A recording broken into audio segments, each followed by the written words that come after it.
નમસ્કાર દર્શક મિત્રો, પારકી પોતાની કરવી સિરીઝના આ ભાગ 8માં આપનું હાર્દિક સ્વાગત છે. સામાન્ય રીતે કહેવાય છે કે વહુ થવું એટલે બધાને કહેવામાં રહેવું. પોતાની અલગથી કોઈ પસંદ નાપસંદ ના હોય. જો આ સિલસિલો લાંબા સમય સુધી ચાલ્યા કરે તો લાંબા સમયે વહુ વિરોધ કરે ત્યારે કહીએ છીએ વહુ કયામાં નથી, વહુ માનતી નથી. વહુના આવે પછી આખું ઘર બદલાઈ જાય છે, પણ વહુ માટે કંઈ બદલાતું નથી. જો આપણે વહુને પોતાની કરવી હોય તો પહેલાં તેની પસંદ નાપસંદને જાણીએ અને માન આપીએ. પારકા ઘરની દીકરી વહુ થઈને આપણા ઘરે આવે છે ત્યારે ઘરમાં એકરૂપ થવામાં સમય લાગે છે. તેને પોતાની કરવા અને ઘરમાં અપનાવવા માટે તેની પસંદ નાપસંદ જાણવી ખૂબ જરૂરી છે.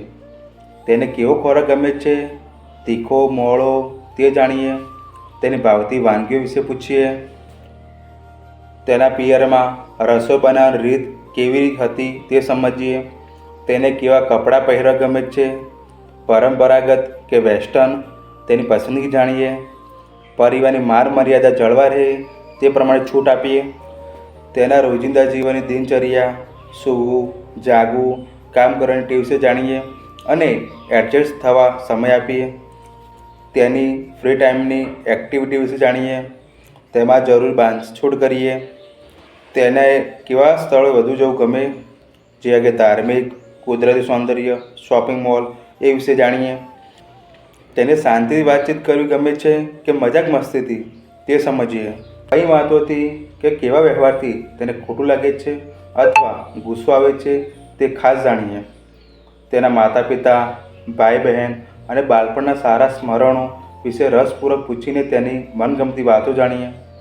ઘરની નાની મોટી બાબતો જેવી કે રસોઈ, ઘરની સજાવટ જે બાબતો અભિપ્રાય માંગીએ.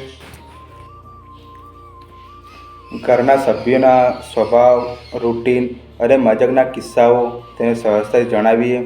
તેનું મંતવ્ય જાણવા પ્રયાસ કરીએ.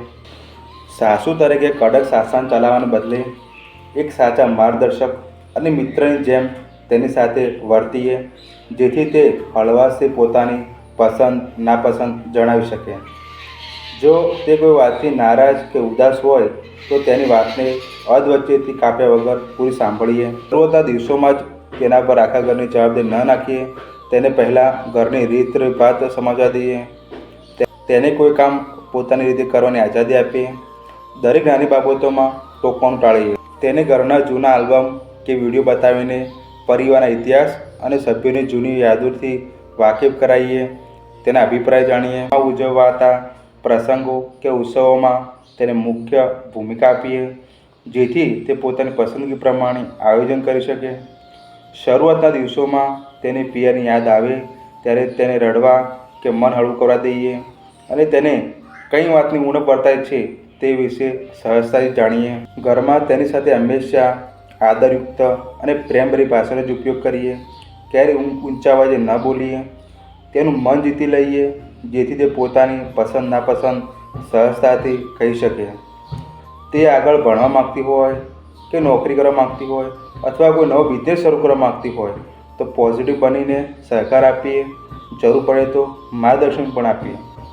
ઘરના નિયમો કે પૂજાપાઠ તેની પર થોપવાને બદલે તેનું પાછળનું મહત્ત્વ અને વૈજ્ઞાનિક કારણ પ્રેમથી સમજાવીએ અને તે વિશે તેનું મંતવ્ય જાણીએ. પરિવારના કોઈ ખાસ તહેવાર કે પરંપરાની ઉજવણીને આપણા ઘરમાં પણ ખુશીથી સ્થાન આપીએ.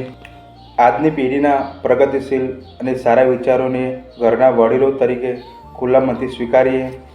તેને ઘરની એવી જ વાતો કહો કે જે માત્ર પરિવારના સભ્યો જાણતા હોય, જેથી તેને ખાસ હોવાનો અહેસાસ થાય અને તેમાં તેનો વિચાર જાણીએ. જો વહુ તેના મનથી કોઈ ખાસ વાત કે પિયરની ચિંતા જણાવે તો તે વાત ક્યારેય દીકરાને કે ઘરના કોઈ સભ્યોને પણ ન કહીએ. તેને સંપૂર્ણ સુરક્ષાનો અહેસાસ કરાવીએ, જેથી તે પોતાના મનની વાતો ખુલ્લા મનથી તમને કરી શકે. તે મોઢેથી ન બોલે તો પણ તેના ચહેરાના હાવભાવ જોઈને તેના મનની વેદના સમજવા પ્રયત્ન કરીએ. તેને એવો અતૂટ વિશ્વાસ બેસી જવો જોઈએ કે દુનિયા ગમે તે કહે પણ આ ઘર અને આ પરિવાર તેની પડખે હંમેશા અડીખમ ઊભો છે.